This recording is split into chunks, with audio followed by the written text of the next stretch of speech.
आधुनिक महाराष्ट्राचे शिल्पकार यशवंतराव चव्हाण यांचा जन्म 12 मार्च 1913 रोजी जुन्या सातारा जिल्ह्यातील देवराष्ट्र या गावी झाला। बालपणीच वडिलांचे छत्र हरपल्यानं त्यांनी दारिद्र्याचे चटके सहन करत स्वतःला सावरलं। आत्मविश्वासाच्या बळावर जीवनाची वाटचाल सुरू केली।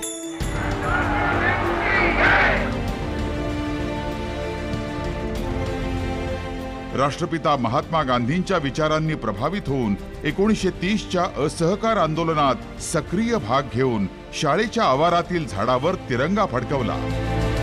त्यात त्यांना कारावास झाला। त्यावेळी कारागृहात त्यांना अनेक देशभक्तांचा सहवास लाभला। त्यामुळे त्यांचा स्वातंत्र्य लढ्यातील सहभाग वाढतच गेला। मातोश्रींच्या खंबीर पाठिंब्यानं BA LLB पर्यंत शिक्षण घेतलं। प्रतिकूल परिस्थितीवर मात करत चव्हाण साहेबांनी 1940 मध्ये सक्रिय राजकारणात स्वतःला झोकून दिलं। 1942 मध्ये वेणुताईंशी त्यांचा विवाह झाला। त्याच वर्षी सातारा जिल्ह्यातील चळवळीत प्रवेश करत ते काँग्रेसचे जिल्हाध्यक्ष झाले। वैचारिक ज्ञानाची शिदोरी बरोबर घेऊन यशवंतराव 1946 मध्ये मुंबई विधानसभेवर निवडून आले आणि पार्लमेंटरी सेक्रेटरी झाले। 1952 ते 1955 या काळात मंत्री म्हणून विविध खात्यांची धुरा सांभाळली। तर 1 नोव्हेंबर 1956 साली द्विभाषिक मुंबई राज्याचे मुख्यमंत्री झाले। 1 मे 1960 रोजी संयुक्त महाराष्ट्र राज्य निर्मितीचा मंगल कलश आणून यशवंतरावांनी महाराष्ट्र राज्याचे पहिले मुख्यमंत्री म्हणून शपथ घेतली। यशवंतराव बलवंतराव चव्हाण।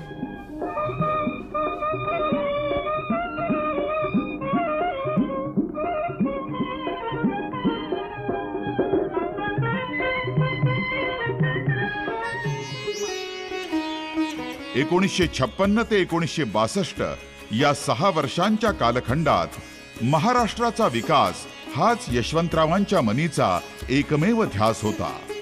या काळात त्यांनी समाजहिताचे अनेक कायदे केले। कृषी, औद्योगिक, सहकार आणि सिंचन या विभागांच्या कामावर भर दिला। महाराष्ट्र राज्याला नवी दिशा दिली। ग्रामीण विकास असो की शिक्षणाचा विस्तृत पाया, साहेब कुठं कमी पडलेच नाही।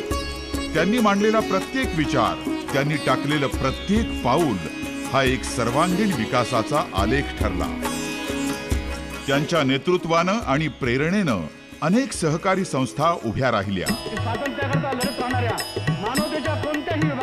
1 मे 1962 रोजी जिल्हा परिषद आणि पंचायत समित्यांची निर्मिती करून राज्य विकेंद्रीकरणाचं एक ऐतिहासिक पाऊल त्यांनी टाकलं आणि तेच धोरण देशानंही स्वीकारलं। 1962 मध्ये हिमालयाच्या रक्षणासाठी पंतप्रधान पंडित जवाहरलाल नेहरू यांची हाक आल्यावर देशाचे संरक्षण मंत्री म्हणून ते दिल्लीला गेले।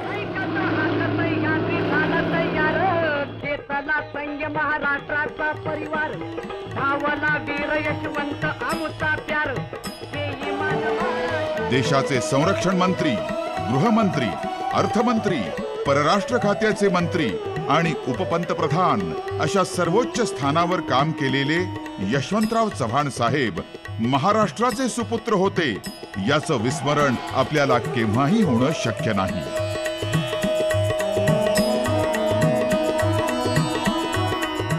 यशवंतराव चव्हाण हे अभ्यासू, विचारवंत, लोकशाहीवादी, मानवतावादी, व्यापक दृष्टिकोनाचे, मुत्सद्दी, राष्ट्रीय आणि जागतिक राजकारणाचा उत्तम अभ्यास केलेले जनमानसातील कर्तृत्ववान नेते होते।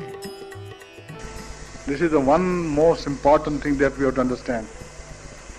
One can be very certain of himself, but unless one presumes that it is quite possible that the other man is also right, there is no possibility of having any dialogue. And democracy in a sense means a process of carrying dialogue. Dialogue between the father and the son. Dialogue between the neighbor and neighbor. Dialogue between master and employee. dialogue between the teacher and the student, dialogue between the judge and the lawyer, dialogue between the rulers and ruled.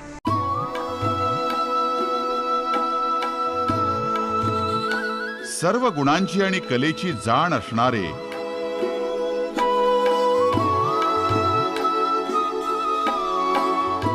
एक अष्टपैलू व्यक्तिमत्व होते. त्यांनी आयुष्यभर बेरजेचं उत्तम राजकारण केलं.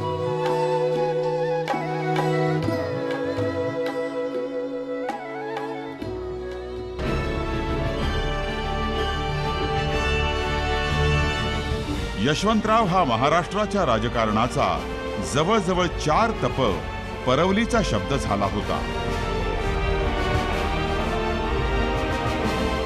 यशवंतरावांना उपजतच उत्तमोत्तम साहित्य वाचण्याची आवड असल्यानं ते साहित्यिकांच्या सहवासामध्ये खूप रमायचे. साहित्यिकांबरोबरच राजकारणी, विद्वान, पत्रकार इतकंच नव्हे तर सामान्यातील सामान्य कार्यकर्त्यांबरोबर यशवंतरावांनी आयुष्यभर जिव्हाळ्याचे संबंध ठेवले. त्यात कधीही कटुता येऊ दिली नाही.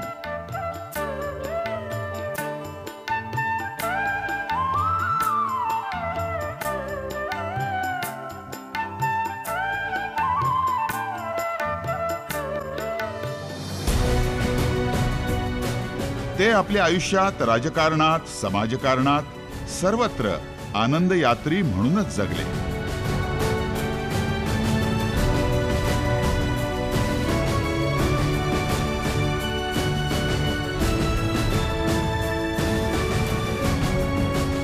आजचा महाराष्ट्र चव्हाण साहेबांच्या विचारांवर उभा राहिलेला आहे.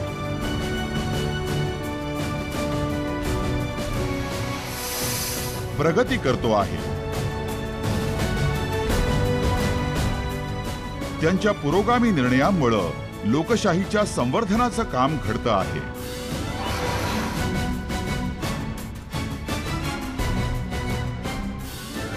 तरुण नेत्यांची आजची फळी त्यांच्याच विचारानं महाराष्ट्राला पुढे नेत आहे. महाराष्ट्राला एक पुरोगामी राज्य म्हणून नावारूपाला आणणाऱ्या चव्हाण साहेबांनी देशाच्या सेवेत महाराष्ट्र कुठेही कमी पडू दिला नाही. राष्ट्रसेवेत मराठी माणसाचा वाटा हा सिंहाचा वाटा असेल हे आपल्या कृतीतून दाखवून दिलेलं आहे. महाराष्ट्राला यशवंत आणि देशाला कीर्तिवंत केलं आहे. म्हणूनच महाराष्ट्रातला किंबहुना देशातला प्रत्येक नागरिक या महान नेत्याचं ऋण कधीही विसरत नाही.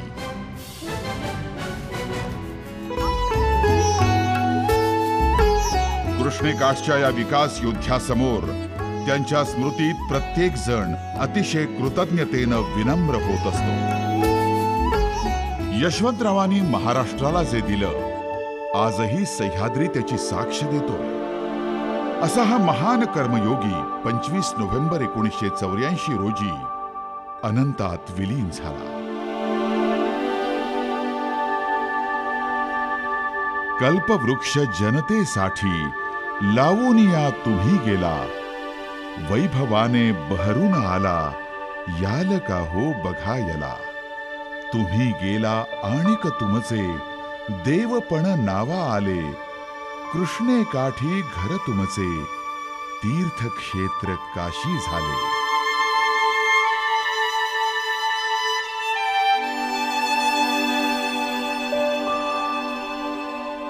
महाराष्ट्राच्या या महान सुपुत्राला शतकोटी कोटी कोटी प्रणाम.